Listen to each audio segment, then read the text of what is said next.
Welcome to episode 119 of The Pitcher and a Hitter, the podcast by the M-SABR Dynasty League for the M-SABR Dynasty League. I'm Sahil, and there's no Cam this week. Cam and I were initially supposed to record today. This is Monday, May 22nd. Cam, unfortunately, at the last second cannot make it because he is helping move Lexi out of her apartment. Congratulations to Lexi for graduating college this weekend. So I decided rather than us not have an episode, I would come on and do one of our rare solo podcasts. So bear with me here as I try to navigate everything myself. Cam usually does a lot of the stats and diving deep with some of the players. So I got to take on his role today and keep the thing going, but it'll be fun. Before we get into the matchups, though, we do have one trade to talk about that went down this week. The Deep Sea Devers agreed to trade Logan Allen to the Stanton Stranglers for Emmanuel Valdez and Jose Miranda. This was an interesting one. Logan Allen, Cleveland pitching prospect. Cleveland does a good job of developing pitchers.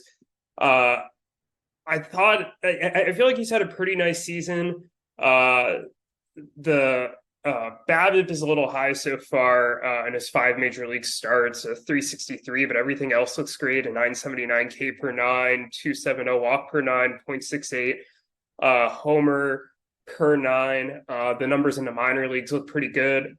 I don't think he's Cleveland's best pitching prospect. I think Gavin Williams and Tanner Bibby are still probably ahead of him on the totem pole, but I thought that this was a nice add for Eric, who's been cycling through some options in the pitching staff, notably just cut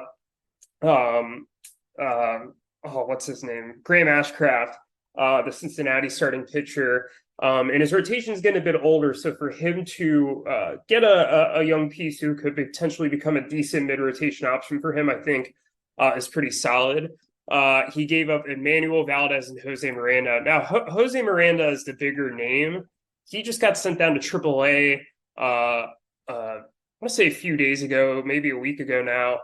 He just was not hitting well. Even last year in the majors, when he was hitting well, it wasn't something that was overly impressive. Last year, he had a 117 WRC plus, it was a 325 OBP, 15 home runs and 66 ribbies, 1 steal in 483 plate appearances.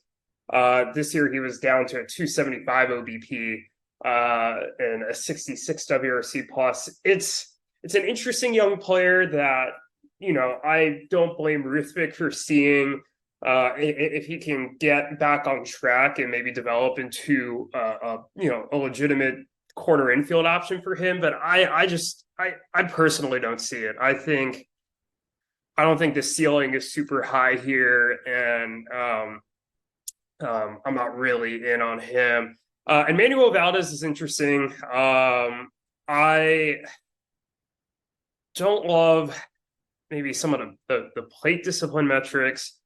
The walk rates haven't been super high throughout his minor league career. I think he could be an interesting piece for Ruthvik. Maybe it doesn't look like he's been playing every day. Maybe I'm wrong here. Okay, I take that back. He's only sat twice in the 13 games since he's been up, but he doesn't strike me as a higher upside guy either. I think he could be a decent middle infield piece, and I know Ruthvik needs the bat, so this all sounds really contradictory to what I've been preaching, but I think he gave up the best player in the deal in Logan Allen, and I'm not overly impressed with the pieces that he got back. I mean, that being said, all 3 of them are very young players with a lot of time to develop in their careers. So I could definitely be wrong about this, but I like Allen the best of the bunch. And I'm not a huge fan of the bats that Ruthvik went out and acquired. But that's it for the trades this week. So let's move on to the matchups here.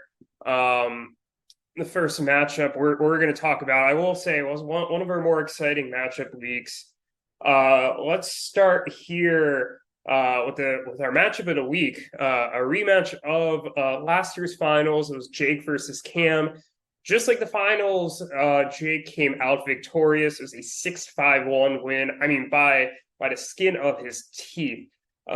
Jake clinched the win when he got some strikeouts from Jesus Luzardo to end Sunday. He needed to beat Cam in strikeouts in order to secure the win, and he beat Cam by one strikeout. It was 81-80. Both teams did well in a lot of respects offensively. Cam, 40 runs, 48 ribbies, 16 homers, 6 steals, 310 OBP. Jake had 26 doubles, which, let's double check. That might be one of his franchise record. I know the league record is 30. And that is indeed Jake's, or ties Jake's doubles record that he had previously set 2022 week 8 against Connor. So congratulations to Jake there. He had 57 ribbies, which almost beat his single week record of 60. So really big offensive week for him. Neither team pitched particularly well. Jake had a 4.95 ERA and a 1.21 WHIP. Cam with a 4.41 ERA and a 1.46 WHIP. The difference between the two, and I think ultimately what gave Jake the win, was that he had 5 quality starts and 7 saves. Cam was not able to keep pace in that category. He couldn't buy a quality start to save his life this past week. 2 quality starts, 2 saves. Didn't quite work out for him. A lot of players performed well in this matchup. Shout out a couple here. Kyle Tucker had 1 home run, 7 ribbies, 360 OBP. Corey Seager, coming back from the IL, only had 13 at-bats, but made the most of them. 2 home runs, 7 ribbies, 3 doubles, 538 OBP. On the pitching side, 2 quality starts for Kevin Gausman for Jake. Nathan Eovaldi had a 7-inning quality start. He's been great this year, really making me eat crow for some of the things I have said about him in the past. On Cam's side, Aaron Judge was just bonkers. 621 OBP, 5 home runs, 11 ribbies, steal, 2 doubles, 7 runs. I mean, he has really continued to be something else. Yeah, shout out to Shane McClanahan, Cam's one good starter of the week, had 7 shutout innings. Nobody else is particularly good. In fact, all right, I'll take that back. Framber Valdez gets credit for his second start complete game on Sunday. Judge would have been the matchup MVP if Cam would have won. He was by far the best player on either team. But I think the matchup MVP this week will go to Jake. Matt Olson had a 440 OBP, 2 home runs, 6 RBI, 6 runs, 4 doubles. Matt Olson, matchup MVP. Also, Cam wanted me to point out, Ramon Laureano had 2 hits all week, and they were both home runs. So .077 OBP, but 2 home runs and 4 ribbies. So that one was fun.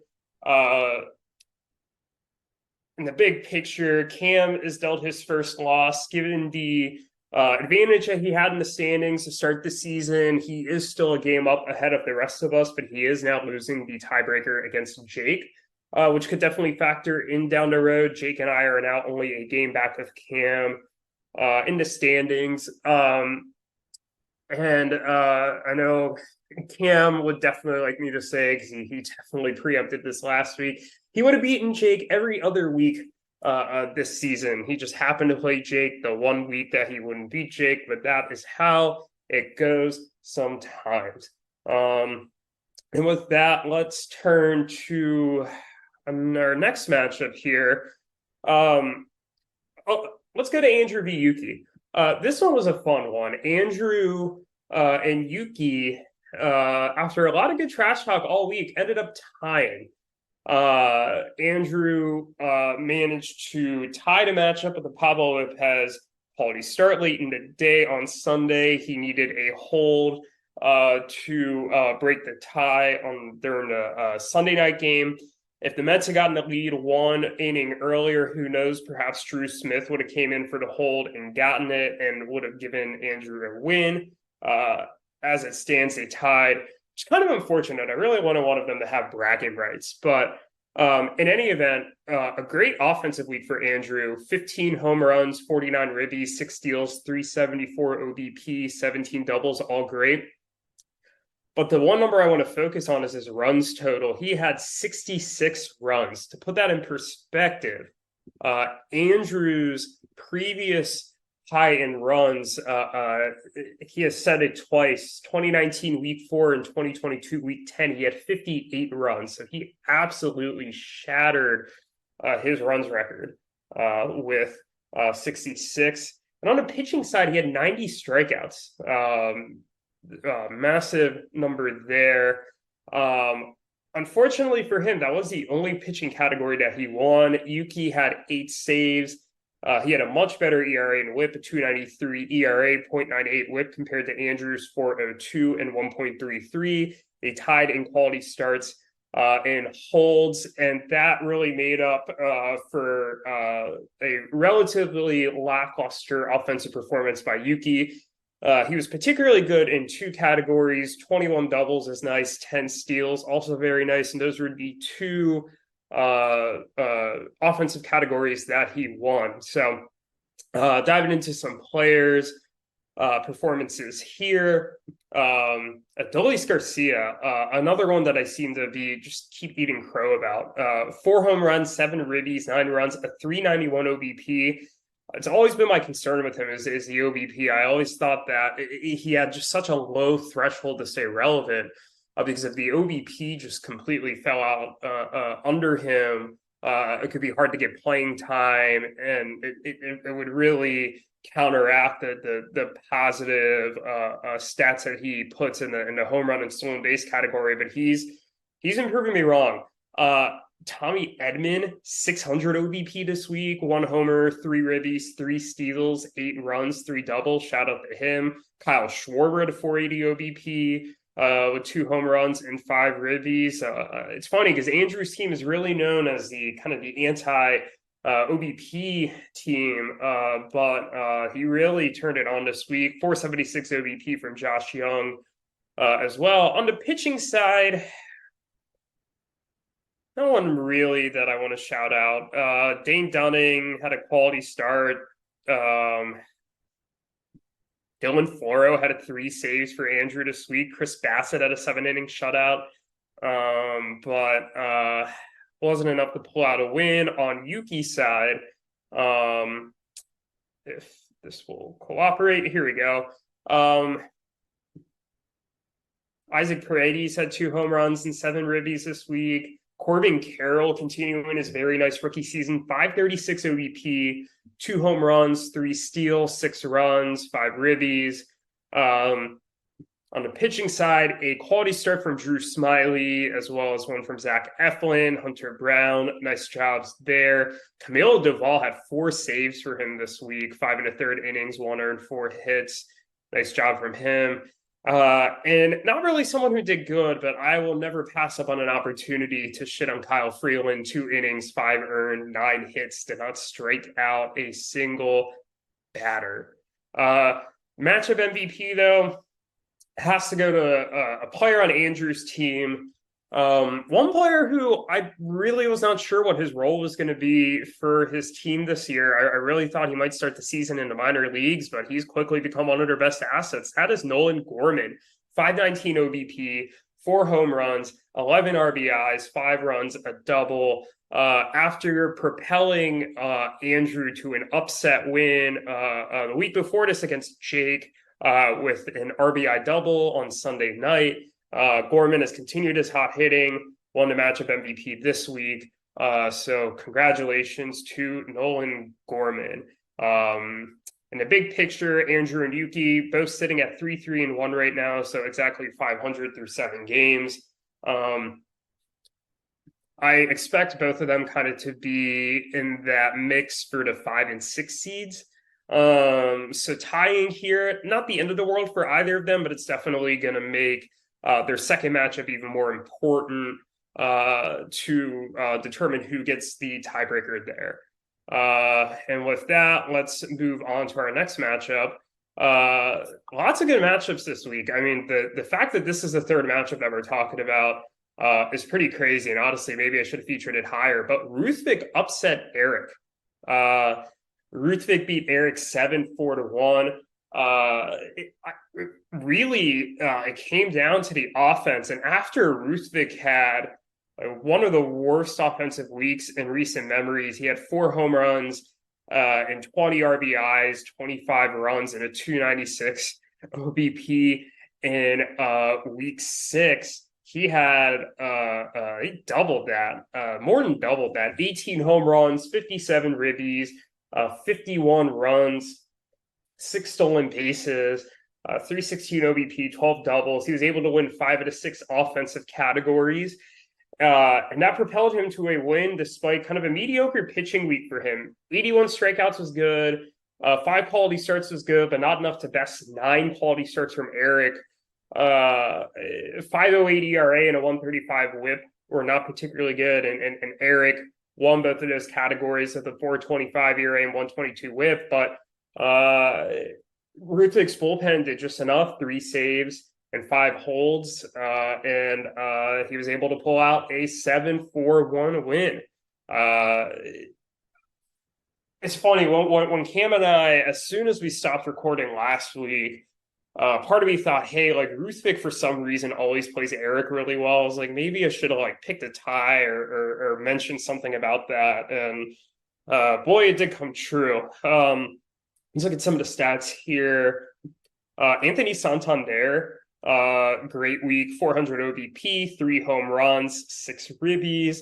Ryan Mountcastle only had a 207 OBP, but he led Ruthvik or tied Ruthvik for the lead in RBIs this week of 7, contributed 2 home runs as well. Rafael Devers also had 2 home runs and 7 ribbies, 240 OBP. On the pitching side, for Ruthvik, Shane Bieber, 166 WHIP. Yikes.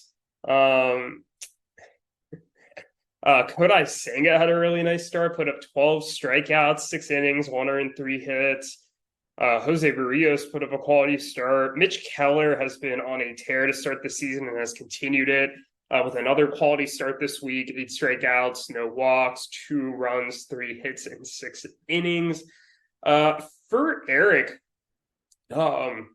Estuary Ruiz is not really offering too much anywhere else, but boy, he is stealing bases like crazy. He's up to 24 steals on the season now, and knowing how much the player rater emphasizes steals has made Estuary Ruiz, I think I checked today, like a top 5 player, just something bonkers. So good for him and for Eric, but Marcell Ozuna started to pick it up, 400 OBP, 1 homer, 5 ribbies. Lane Thomas had a really good week for Eric, 2 home runs, 5 ribbies, 8 runs, 3 doubles. Corbin Burns had a quality start. Nice to see him bounce back a little bit. I know he hasn't looked super sharp to start the season. Chris Sale had a nice quality start for Eric. George Kirby had 2 quality starts. Lance Lynn had 2 quality starts. James Paxton coming back after a long layoff had a quality start. I certainly did not have that on my radar. Did not see that coming. Scherzer and Dylan Cease had quality starts as well. But this week's matchup MVP goes to Ronald Acuna Jr. What a season he's been having. I believe he's on like a 30-60 pace, I read this season, which would be the first player in MLB history to do that. He had 8 runs, 1 double, 3 homers, 4 ribbies, 2 walks, a steal, and a 385 OBP. As Ruthvik advances to 3-3-1, and Eric drops to 4-3. Looking at the big picture here, huge win for Ruthvik. A loss would have dropped him to 2-4-1. I know he's played some tight matchups in recent weeks. He almost beat Jake a couple weeks ago. A furious Jake comeback on Sunday kind of prevented that. He tied Connor last week. So this is Ruthvik's first win since week 2. Put him at 3-3-1 with him now having played Cam, Jake, and Eric all once.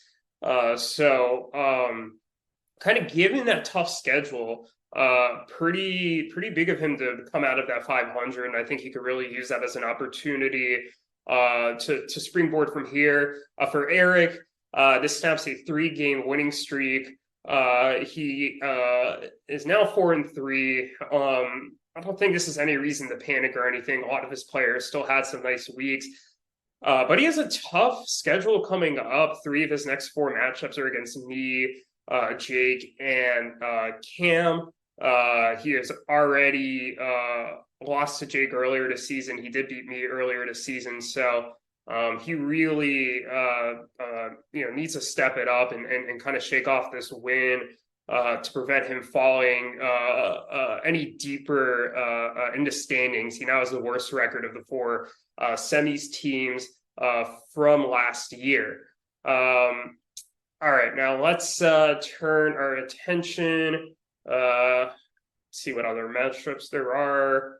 Let's talk about Alex and Zach versus Daniel and Matt. This was the next closest matchup. Alex and Zach won 7-3-2. They've really continued this trend of good pitching. 6 quality starts for them out of 7. So not a ton of starting pitchers used, but a very efficient pitching week. 2 saves, 4 holds, very nice. 3.31 ERA. The 132 WHIP is high, and the 51 strikeouts. I mean, they only use 7 starts, so that makes sense. But obviously, I'd love to see more. But Alex was able to win 4 of the 6 pitching categories doing that. On the offensive side, they had 10 steals. This team runs like crazy, and even without Jorge Mateo. So shout out to them. Otherwise, offensively, it was pretty close. They won 11 home runs to 10, 321 OBP to 317. They lost runs 43-40, tied in doubles 14-14, lost RBIs by 3, 42-39. So really, the pitching there was the difference in the matchup. Looking at some individual players here, let's start with the Drurys. George Springer, 394 OBP, 1 home run, 2 steals. He's proven to be a nice acquisition for them. Great to see Nolan Arenado back on track, 3 home runs, 8 RBIs. He has been very good over the recent weeks. Bryson Stott has 2 home runs and 6 RBIs at the 360 OBP. On the pitching side, not a ton to talk about, admittedly. They didn't have a single quality start this week. Of concern, Dustin May did go an inning and then land on the IL with an elbow injury. He is probably their best starter, with a lot of their starting pitchers really underperforming. So that is definitely something to keep an eye out for. As for the attendees, let's see. Francisco Alvarez has been a nice offensive addition for them. 474 OBP, 2 home runs, 5 ribbies, and only 15 at-bats. So packed a lot of performance without a lot of ABs. His Met teammate Brett Beatty, 450 OBP with 2 home runs and 3 RBIs. On the pitching side, Logan Gilbert had a nice quality start, 6 innings, 2 earned. Bryce Elder also had a 6 innings, 2 earned quality start. Josiah Gray, 12 innings, 2 earned. Shout out to him. Emmanuel Coste struggled a bit, but Joe Ryan, Bryce Miller also had quality starts. And Bryce Miller, I think this is his toughest test yet against Atlanta, and he really passed the test pretty well. So he's looking like a really good young stud, and I'm very much regretting trading him. And Martin Perez, after Alex dropped him briefly, he picked him back up, 7 innings, 2 earned, so a great start for him. But this week's matchup MVP has to go to Josh Lowe, 8 for 21, 2 home runs, 6 RBIs, 3 stolen bases, and a 435 OBP. I mean, who saw this coming? I remember last year when he got demoted, he just couldn't stop striking out. And it feels like he has finally put it all together this year and has realized his full potential. I didn't see it coming, but good for him. And he's looking like another young outfield piece for Alex to build around, along with Julio Rodriguez. So good for him. Good for Alex. Huge win for him. In the big picture, Alex moves to 2-5. He's probably sitting on the outside of the playoff picture. This does keep him a game and a half back of a playoff spot. But I think what's most encouraging for Alex this season is there's a lot of individual players who are performing well. I mean, I'm thinking like Josh Lowe has taken a step. Francisco Alvarez looks good. Brett Beatty looks good. Even Nick Prado's hitting 329. Joe Ryan's broken out in a big way. I mean, Bryce Miller. So some of the pieces are starting to come together, even if the record's not necessarily showing it. As for the Drury's, they dropped to 1-6. It's just not looking like this season, despite some of the veteran additions that they made. I think in particular, this pitching staff really needs a lot of help if they have any hope of contending. But their week 1 win over EBO is increasingly looking farther and farther away, and very much unlike what we've seen from them the rest of the season. All right, so that is now 4 of the matchups. Let's talk about my matchup with Anthony next. I cruised to a 9-1-2 victory. Great offensive week for me. 49 runs, 22 doubles, 19 home runs, 51 ribbies, 6 steals, 344 OBP. That's a great offensive week, no matter how you slice it. On the pitching side, I kind of like Alex and Zach, an efficient starting pitching week. I had 7 starts, 5 of them were quality starts, 6 saves, 5 holds. My bullpen is really coming through. I think I might have led the league in holds this week and came close in saves. ERA and whip wise, was also very solid. The whip may be a little higher than I would have liked to have seen at 124, but a 2.45 ERA is very nice.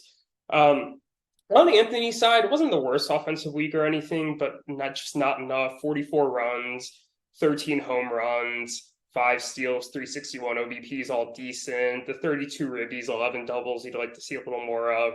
He and I tied in both Ks and quality starts, so 66-5. He didn't rack up a save, only had 2 holds. 4.25 ERA is okay. 142 whip, not as much. But because we tied Ks and quality starts, we have a rare 9-1-2 win, which I don't know how many times we've seen that. I'm sure if Ham was here, he would agree with me, but not a ton of those. Looking through how some of these players did individually, let's start with Anthony's team first. Ezekiel Duran had a 391 OBP, 2 home runs, 4 ribbies, and a steal. Fucking Christopher Morel. He's such a sell high guy. I really hope Anthony sells high to one of these suckers that keeps talking about him. In the Slack, 5 home runs, 8 ribbies, 10 runs, 407 OBP. He's just not good. Just all the metrics just show he is prime for regression.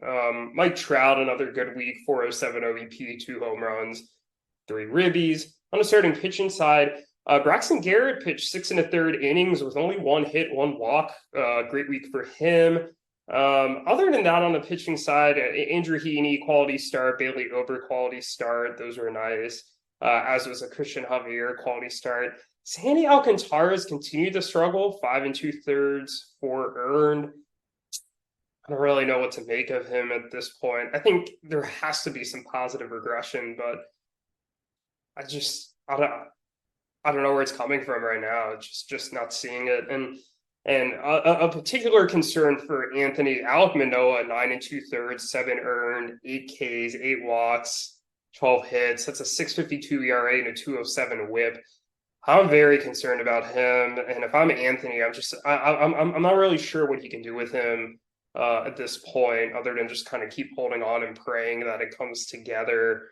Let's see. Looking at my team, who I want to start with here. Max Muncy, 3 home runs, 4 ribbies, a 400 OBP. Freddie Freeman at a 500 OBP with a home run, and 8 ribbies, 4 doubles, 5 runs. He's looking really good. Cedric Mullins had a 5-hit game on Sunday. He had a 414 OBP, 4 runs, 4 doubles, 2 homers, 7 ribbies. He is awesome. Pete Alonso led my team in home runs and RBIs this week, 4 homers and 10 RBIs. On the pitching side, shout out Yennier Cano, 2 holds, but gave up his first run of the season, but my God, he's been fantastic. Charlie Morton had a really good start to start the week, 6 2/3 shutouts with 10 strikeouts. Aaron Nola looked like vintage Aaron Nola, 7 innings, 2 earned with 10 strikeouts. Tanner Bibby, not the sexiest start, but he was able to put up a quality start. I picked up Hunter Harvey on Saturday morning, and he got a save and a hold the last 2 days. So I wanted to give credit there where credit was due. 6-inning quality start for Garrett Cole. But my player of the week, did I already say my player of the week? I did say the player of the week. Cam picked the players of the week beforehand, and it was Freddie Freeman. I thought he wanted me to give a shout out to Seiya Suzuki, who I didn't mention at the beginning. So Seiya Suzuki had 3 home runs, 5 RBIs, a steal, and a 440 OBP after starting the season on the IL and kind of ramping up a little bit, maybe on the job in the major leagues. He has really started to come on strong. I'm very excited about him. But yeah, Freddie Freeman with his 500 OBP, 1 homer, 8 ribbies, 1 steal was my matchup MVP. And one last matchup to discuss, and then we will move on to next week. That is Connor crushed EBO, 10-1-1 victory. When I say crush, it doesn't look like that offensively. Connor finished with 1 more home run and 2 more RBIs. It was 9 home runs, 32 RBIs versus 8 home runs and 30 RBIs for EBO. Both did well in doubles. EBO won that with 20. 52 runs for Connor's very nice. They tied with 6 steals. Connor had a 325 OBP, which is okay, more than enough to beat EBO, who had a pretty lackluster week in that category. Connor really started in the pitching categories, though. He swept the pitching categories, 5 quality starts, 6 saves, 3 holds, 68 Ks, 272 ERA, and a 104 whip, and that was enough to carry Connor. Let's see, on EBO's side here, shout out to Lourdes Gurriel, 2 home runs, 4 ribbies, 357 OBP.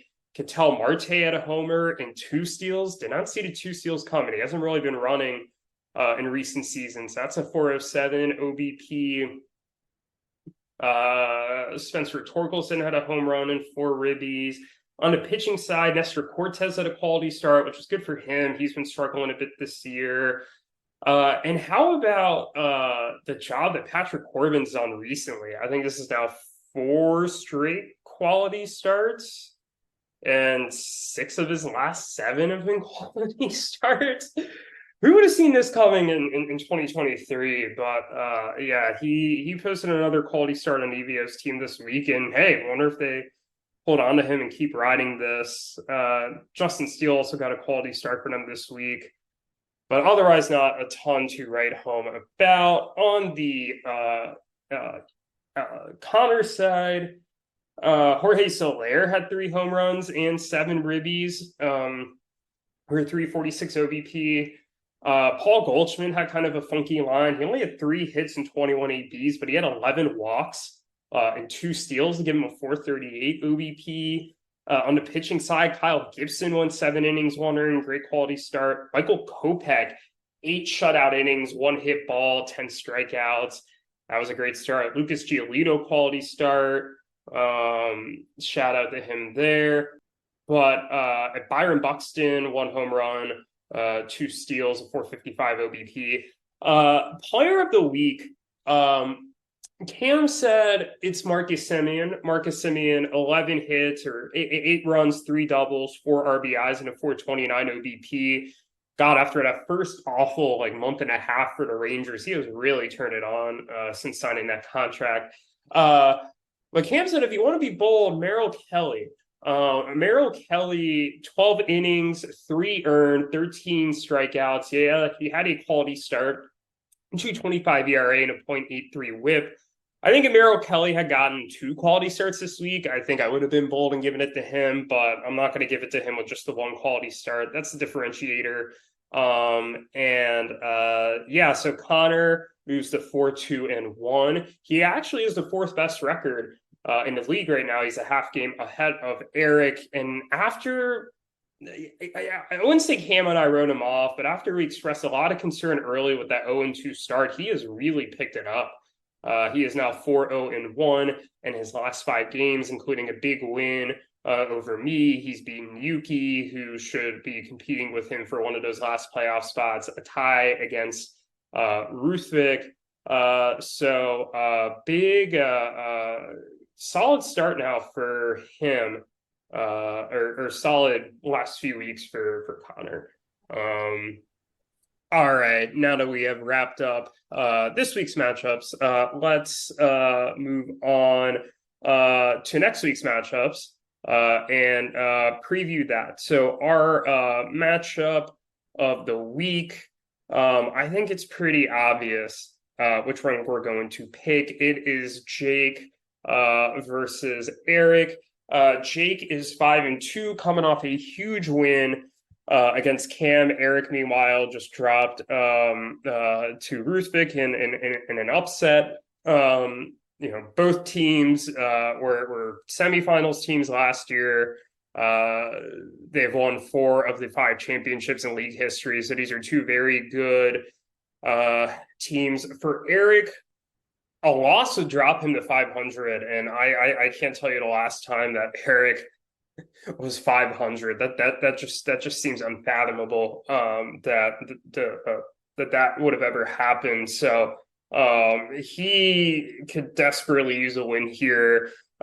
Both he and Jake played each other week 3. Eric lost 3-7-2. So a win by Jake here would be extra important for Jake and really hurt Eric, because then Eric would lose the tiebreaker against Jake on the season. And as I mentioned earlier, Eric has kind of a tough schedule coming up. He does play EBO the week after this, but then gets me and Cam in back-to-back weeks, making this all the more important. For Jake, like I said, he's sitting at 5-2. He's won nail biters the last 3 weeks, or he's been a part of nail biters. 2 6-5-1 wins over Ruthvik and Cam, and a 5-6-1 loss to Andrew. I am sure that Jake would like to have a matchup that's a little more of a blowout in his favor. As I mentioned, playing Eric for the 2nd time this year. And this is the 2nd game of a tough stretch for him after playing Cam last week, Andrew the week before. He plays Eric. Playing Eric this week is no walk in the park. And this is also notable because after this week, Jake will have now played 4 of his 6 matchups against the other 3 semifinals teams, me, Cam, and Eric. So one of the toughest stretches of his schedule is ending, and if he can finish that with a 6-2 record, I mean that would be really impressive for him. Even 5-3 is not a bad consolation prize, just given the matchups that he has had. But I also wanted to give a shout out to Connor v. Andrew. Connor and Andrew have both played very well this season. Connor sitting at 4-2-1, Andrew sitting at 3-3-1. I honestly think myself that these are probably the 5-6 teams at the moment. As I mentioned earlier, Connor's really rebounded well from an 0-2 start, and Andrew, despite the record, I think has been playing really well this season. I think he probably deserves to have another win. So this one will be really interesting to see, huge for tiebreaker purposes, and I think this is that one's going to be a really fun matchup to track as well. But let's get now into our pick'em. Cam and I both picked me to win. We were correct. We both picked Connor to beat EBO. We were correct. We both picked Alex and Zach to beat Daniel and Matt. We were correct. We both picked Eric to win. We were wrong. Ruthvik upset. We both picked Andrew to win. We were narrowly wrong. They tied. And the big one here, I picked Jake to beat Cam. I said it would be too perfect, too much of a scripted storyline. If Jake was to pull out the victory, it just made too much sense. I thought Cam maybe jinxed himself a little bit by saying that how good he's been against Jake, or how good he would have been if he would have played Jake every week. And I was correct about that. So congrats to Jake on the win. Cam, confident as he is, picked himself, and he did not get the win. All right. Without further ado, here's our pick'em. I didn't even say what our records were. I won 4-1-1 on the week. So I'm now 23-15-4. Cam won 3-2-1 on the week. So he is now 24-11-1. That's not right. Am I just not doing math correct in my head? Something feels off. Okay. I know what I did. Cam. God damn it. I added 6 + 1 and got 1. Cam is actually 24-11-7. That makes way more sense. Okay. When you convert the ties, I am 25-17. Cam is 27-14-1. And let's see if I added that one up properly. I think I did. Cam, I'm sure you'll have fun listening back on this one. But all right, without further ado, I have Cam's picks. I will read them off first, and then I will give you my picks. All right, Cam thinks that I will beat EBO. He thinks that Yuki will beat Daniel and Matt. He has picked himself to beat Anthony. He has picked Ruthvik to beat Alex and Zach. He has picked Andrew to beat Connor. And he's picked Jake to beat Eric for the second time this season. All right, let's move on to my picks. I will pick myself to beat EBO. I will also pick Yuki to beat Daniel and Matt. I will pick Cam to beat Anthony. I don't think any of those 3 matchups are particularly controversial to pick. Ruthvik beat Alex and Zach is interesting because Alex and Zach did beat Ruthvik once already this season in an upset win. I don't expect there to be another upset here. I think Ruthvik will beat Alex and Zach as well. Now, these last 2 get interesting. I'm going to pick Connor to beat Andrew for no reason other than gut. I think Connor's been playing very well so far, and I think Andrew's been playing very well so far, but I just think Connor's going to keep this win streak going, and he's going to advance to 5-2-1. As for Eric v. Jake, I'm going to pick Eric. I picked Eric earlier this season. I still believe deep down that Eric is the better team. I still have concerns about Jake's pitching staff. And I just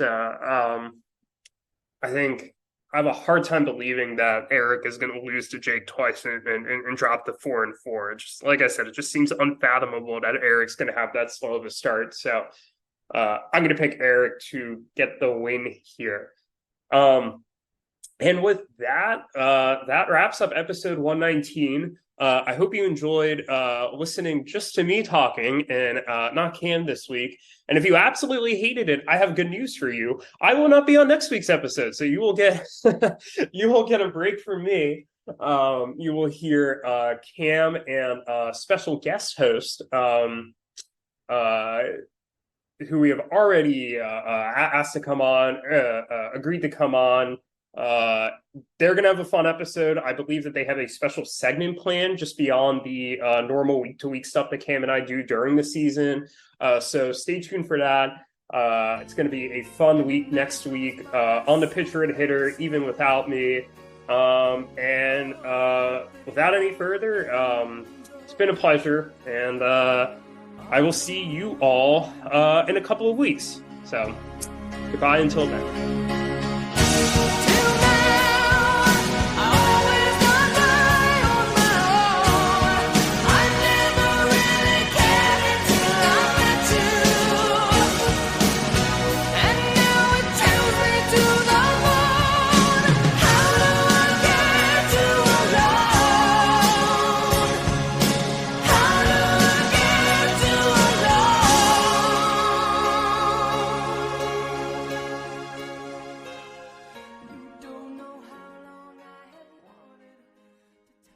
This podcast is good.